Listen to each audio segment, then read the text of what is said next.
But I've had a request. I'm going to put this up on the screen real quick. So I don't know that person's requested this is here, but it has been requested. So maybe they can watch the video later if they're not watching now. Wanted to know if we were going to have. There was a test question we had where you're supposed to find f of x and g of x so that f of g of x equaled like 9 over x squared plus 7. And you got to create the f and g of x to make that work. There's multiple ways to do that. But whatever happens, you got to make g of x where you substitute it in. And when you substitute it into f of x, it's going to end up looking like that. So it could be that f of x is as simple as x plus 7. And then you substitute in 9 over x squared. So when you substitute 9 over x squared in for x, it's going to look like that. Or you could have said that f of x was 9 over x plus 7. And then g of x was just x squared. So when you substitute x squared into x, it would still look like that. Again, there's multiple ways to do that. You just have to create two equations where when you substitute g of x into f of x, it's going to end up looking like that. Like I said, there are multiple ways to do that. You might even get creative and come up with some more. But just showing that real quick. All right, let's see, what do we have going on this week? This week we have, let me go back here and look at Algebra 3. We finished up last week with lessons 1 and 2, and that was dealing with long division of polynomials. Yay, fun, right? No, not fun, but something that's a skill that we need to know how to do. Then we looked at synthetic division, which was a nice shortcut as opposed to long division.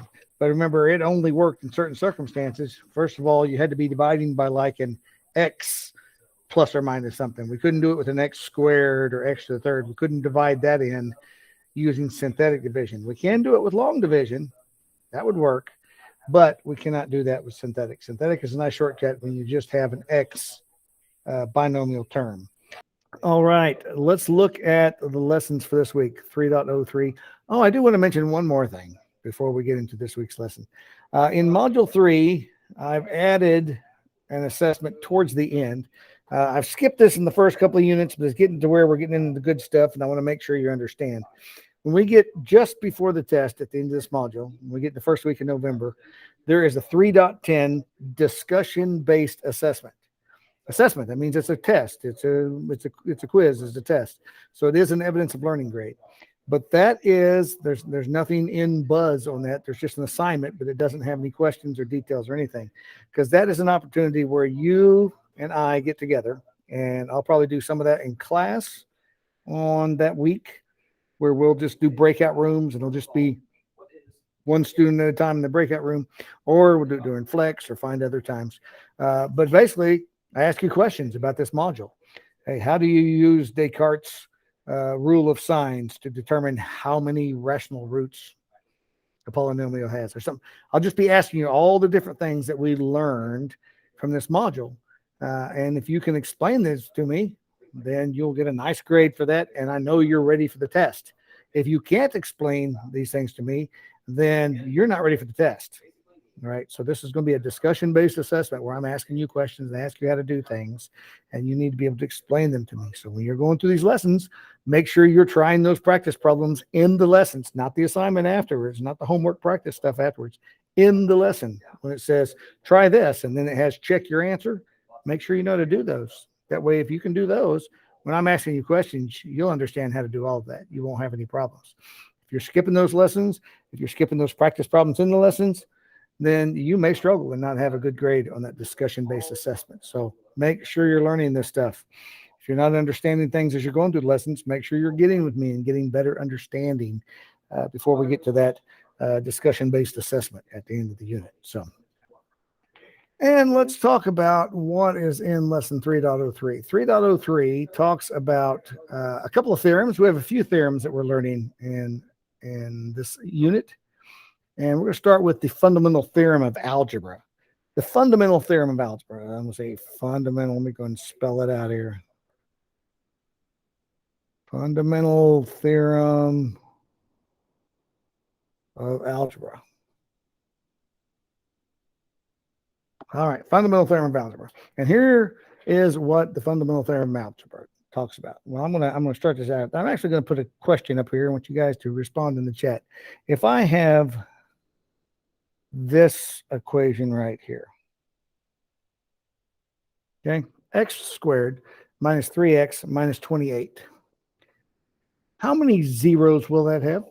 How many solutions for x will that have? That would make that equal to 0. Put that in the chat. I'll have the chat open. How many zeros would we expect this equation to have?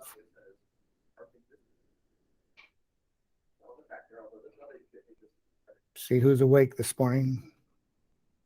You can put a guess. If you don't know, put a guess. By the fundamental theorem of algebra, how many zeros would we expect this to be? How many solutions? If we set that equal to 0, how many answers would we expect there to be? Zeros of that equation.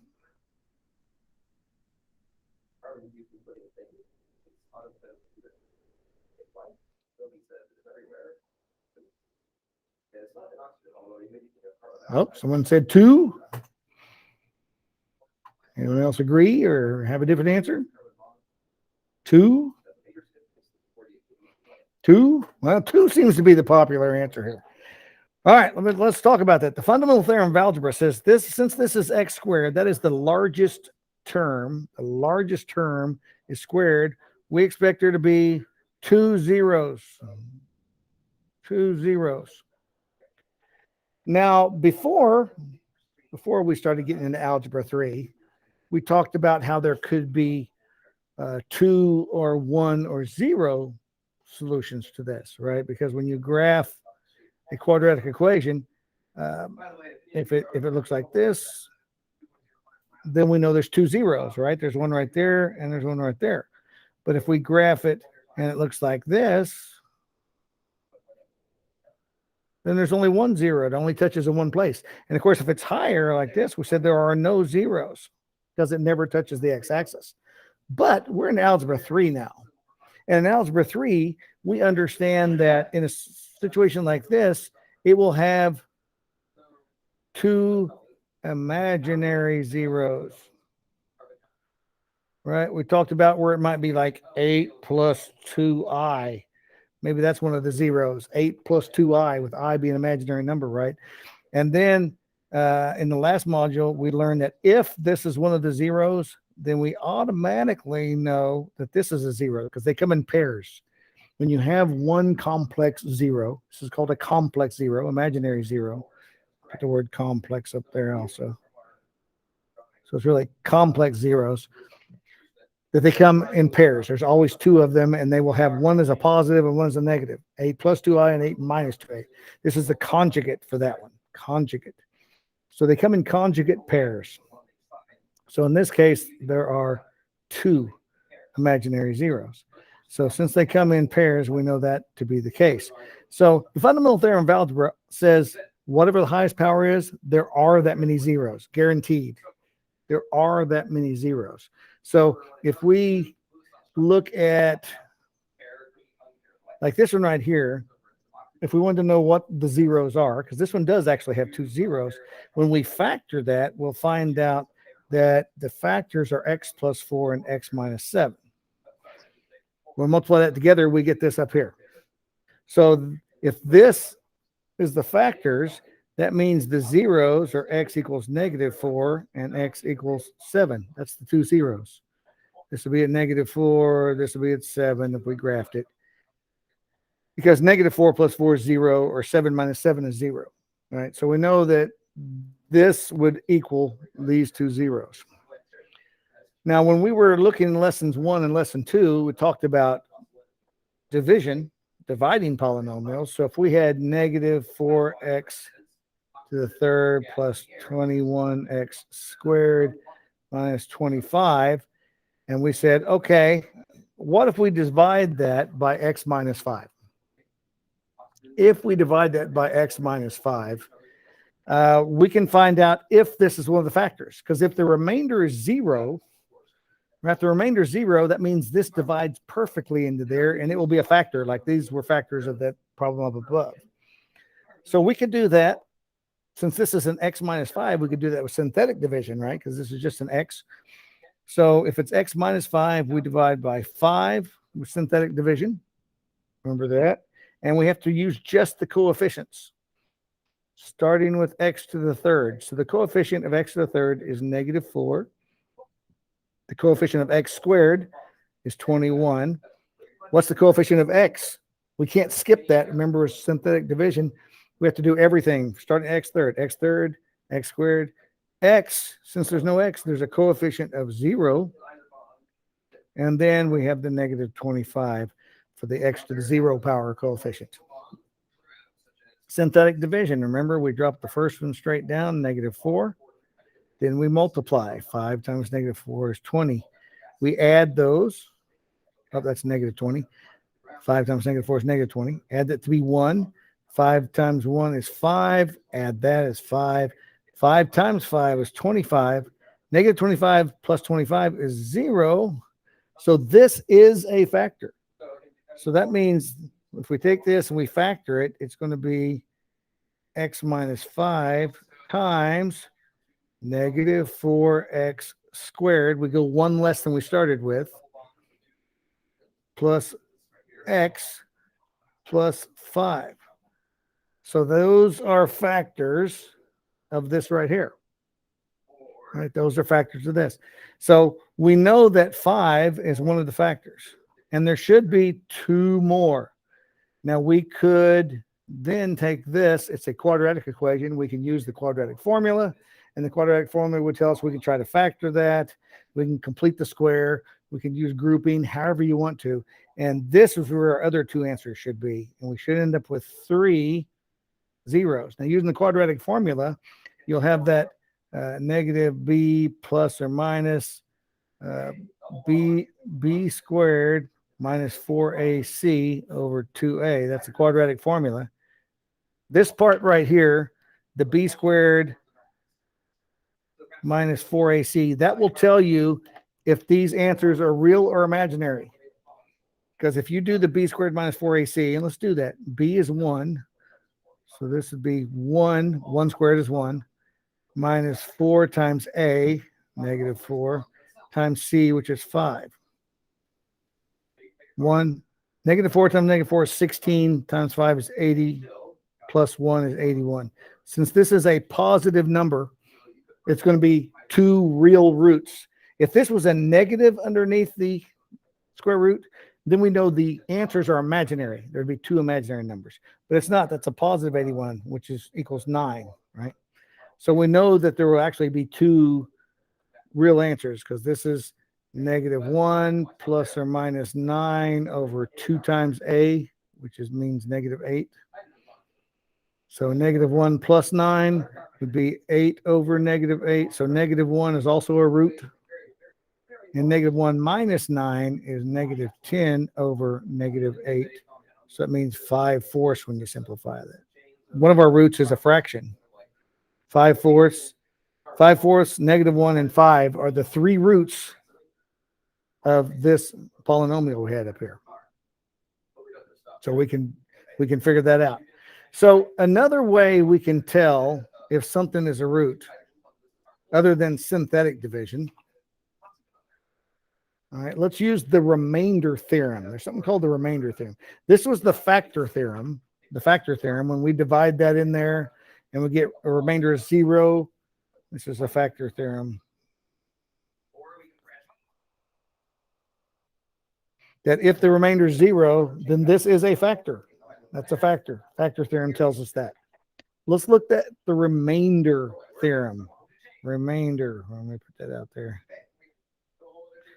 Remainder theorem. Lots of theorems in Algebra 3. We're getting into the bigger math, and these theorems give us shortcuts a lot of time. So let's look at a bigger polynomial. Let's go x to the fourth plus 11x to the third plus 26x squared plus 15x minus 17. Whew, there's a nice big one. And we want to know, is x plus 8 a factor? Is x plus 8 a factor of that?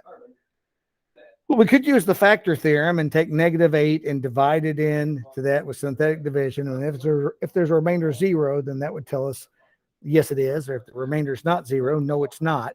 But we can also use the remainder theorem. And using the remainder theorem is two different ways. One's the synthetic if there's a remainder, but there's also, if this is x plus 8, that means -8 is the number we're testing. We're going to substitute that in f of -8. So this becomes -8 to the fourth power plus 11 times -8 to the third power plus 26 times -8 squared plus 15 times -8 minus 17.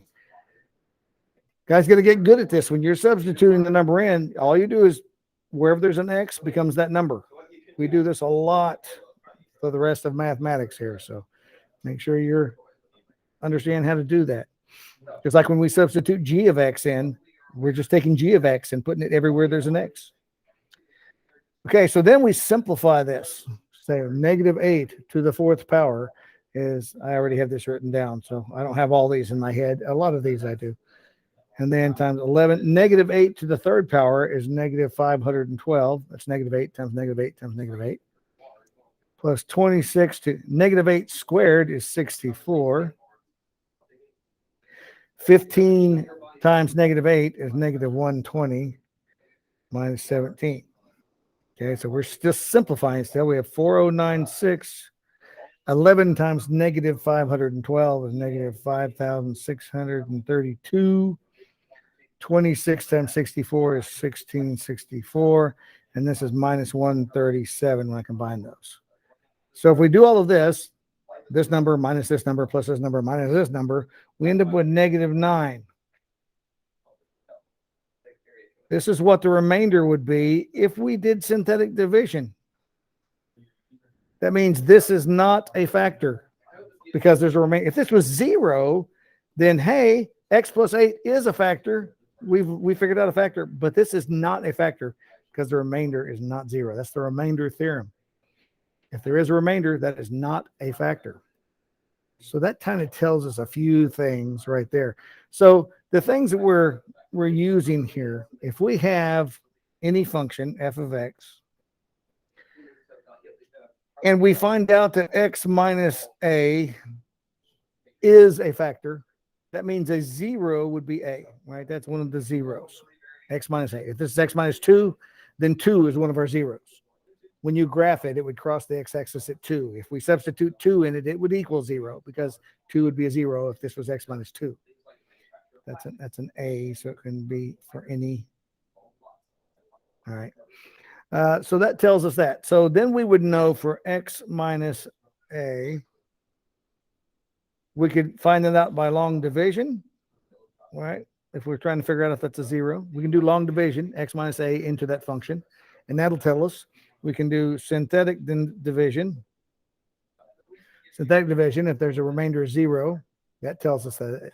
Or we can factor the original polynomial. Either grouping, completing the square, grouping. However, if it's a quadratic, we can use the quadratic formula, depending on what the original function is. So that would tell us a lot about x minus a being a factor. Then if that is a factor, and we know that a is one of the zeros, then that tells us that the graph of f of x crosses x-axis at a comma 0. right? So if we know that this is one of the zeros, then we know that when we graph it, it's going to cross the axis there. We also know we can substitute. We can substitute a into x minus a, and that will equal 0, right? So if it's 2, then 2 minus 2 would be that 0. And we also know that if we substitute, I'm going to do that, substitute a into f of x, it will equal 0 because it's a 0. So if we substitute an f of x, it's going to be 0. If we substitute into that factor, it'll equal 0. Tells us a lot about our polynomial and our factors when we do that. So that is a lot of lesson 3. Goes over these remainder theorem, the factor theorem, and the fundamental theorem of algebra. That's lesson 3. There are videos in there. There's lessons that take some time to go through that. Do those problems that it's testing you on and make sure you understand how to do that. If you are confused, go through the lessons. Make sure you go through the lessons anyway. There are videos in there that give more explanation on this. There's lots of examples in there. Have your pencil and paper when you go through these lessons. When it puts up a problem there and it says check your answer, work it first, then check your answer and see if you're understanding how to do that. Because if you're not getting the same answer in the lesson, then you're missing something. And then the lesson will show you step by step where you can say, oh, that's what I did wrong right there. Right. So if you can do that and do those lesson problems, then the practice homework assignment afterwards ought to be a lot easier because you already know that you're doing it correctly. And here's the great thing. Save all those notes, those problems you work and you get it right. You take those notes because when the test comes around, woo, what am I doing? I'm pulling out all my notes and I'm looking at the test and I say, oh, I worked a problem like that. And I'm going to flip through and I'm going to find it and say, oh, there it is. There's what I did. All right. So let's see that problem. All right. And I'll work that, but I know how to work it because I had a similar problem that I've already done in my notes. So that's what's great about taking notes and doing the practice problems is that you can pull them out on the test knowing that you've already done something like that. And all you have to do is apply that same process to a new problem. Have a great break. Let's get out of here. Word to your multiples. Math, baby.